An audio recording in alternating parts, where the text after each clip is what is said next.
তারাপীঠ মহাশ্মশান থেকে সরাসরি আমি রাহুল রয়েছি এবং আমাদের সাথে রয়েছে শ্রী বিশ্বজিৎ মহারাজ।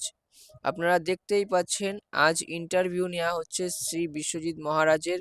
সাংবাদিকরা এসছেন তারাপীঠ মহাশ্মশানে, বিভিন্ন রকমের প্রশ্ন করা হলো এবং তার যে উত্তর মানে শ্রী বিশ্বজিৎ মহারাজের পক্ষ থেকে যেগুলো আমরা যে তথ্য পেলাম সেটা শোনার পর আমরা নিজেরাই মুগ্ধ হয়ে গেছি।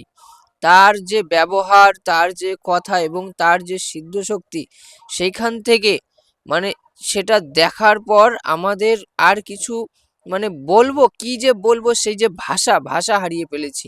একটা মানুষের এত সুন্দর ব্যবহার কি করে হয়?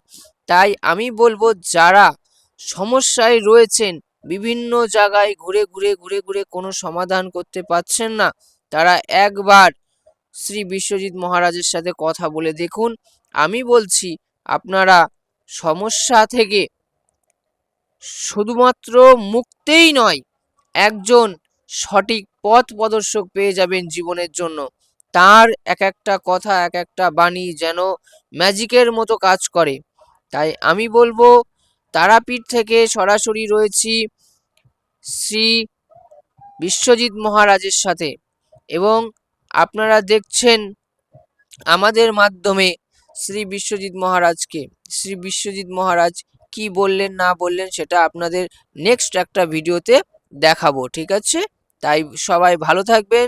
জয় মা তারা, জয় গুরু বামদেব। এবং এই ভিডিওটি প্রচুর পরিমাণে ছড়িয়ে দেন, যেখান থেকে বিভিন্ন মানুষের কাছে পৌঁছে যাক এবং সেখান থেকে মানুষ যাতে উপকার পেতে পারে। একটা নতুন মোড় ঘুরলো। অলরেডি আমি পশ্চিমবঙ্গের সারা ভারতবর্ষের একজন নাম করা প্রতিষ্ঠিত তান্ত্রিক, সবাই আমাকে জানে এক ডাকে শ্রী বিশ্বজিৎ। তো আজকের পর থেকে আমার লাইফে আর একটা মোড় কিন্তু আর একটা অধ্যায় শুরু হলো, সেটা আমি আজকে পুণ্যাভিষিক্ত হলাম। আমি গর্ব করে বলতে পারি আমি একজন পুণ্যাভিষিক্ত তান্ত্রিক। জয় জয় তারা, জয় গুরু বামদেব।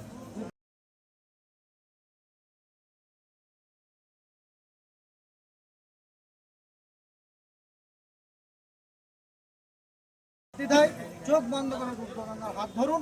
গুরুজি দীপাদত্ত স্যারের সহযোগিতায় আপনারা নিজেদের জীবনকে অন্য জায়গায় নিয়ে যেতে পারেন। জয় তারা, জয় তারা।